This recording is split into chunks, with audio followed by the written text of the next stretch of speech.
Olá, Júlio. Sim! Haverá, Júlio, mentiras que justificam os fins ou toda a mentira é condenável? Hoje, Uf. hoje temos aqui em mãos um caso complexo, o de um homem que andou pelo mundo a fazer palestras sobre a experiência dele em Auschwitz.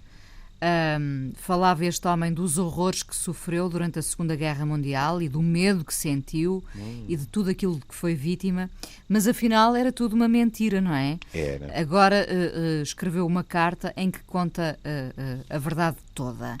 Porquê que se faz uma coisa destas, Júlio? Porque se precisa de atenção, precisaria ele de atenção ou precisaria de chamar a atenção para um caso que nunca é demais lembrar? Tem toda a razão. Mas devo-lhe dizer que, se é a segunda hipótese, ele escolheu a pior das maneiras. Porque isto é uma falta de respeito por todas as vítimas. Mas pode ter sido isso. Não lhe vou esconder que não acredito muito. Acho que, de vez em quando, as pessoas criam uma personagem de uma forma... Eu diria quase deslizante, sabe? Que é, a pessoa faz parte, neste caso, estamos a falar de alguém que é judeu. E que, portanto, faz parte daqueles que foram perseguidos pelo nazismo.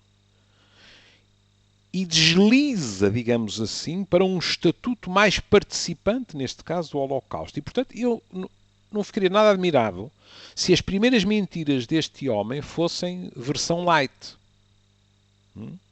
Ou seja... fugi, eventualmente cheguei a estar preso, mas depois o que acontece é que começa-se a construir uma personagem. Este homem acaba a dizer que foi torturado pelo famoso Dr. Mengele, que viu o Hitler, etc, etc, etc.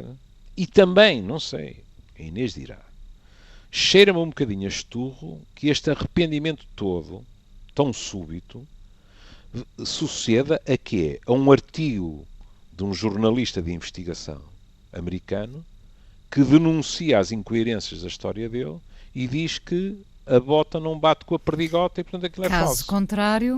Caso contrário, na minha opinião, desculpe se pareço cínico, ele ia manter-se a mentir. Ora, e como é que mesmo assim, durante tantos anos, foi possível essa mentira, não é? Oh, Inês, mas é assim.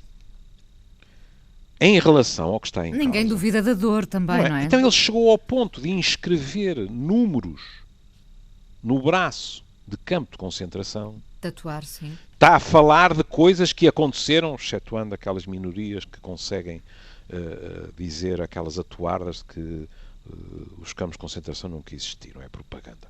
Bom, mas perante factos históricos, é só ler esses factos históricos e depois incrustarmos-nos nesses factos históricos. Ponto final.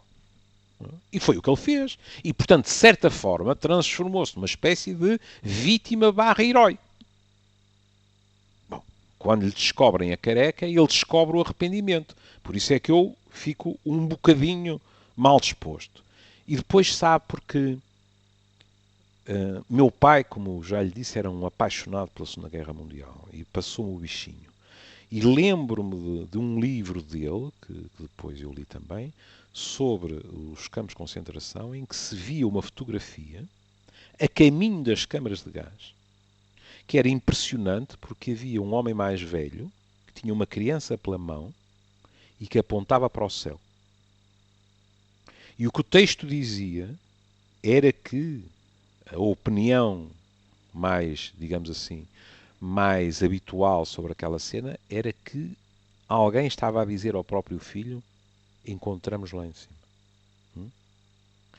E isto, ser sujeito à malícia, à mentira malévola, é qualquer coisa que tem realmente o condão ainda hoje, a caminho dos 67 anos, de me revirar as entranhas.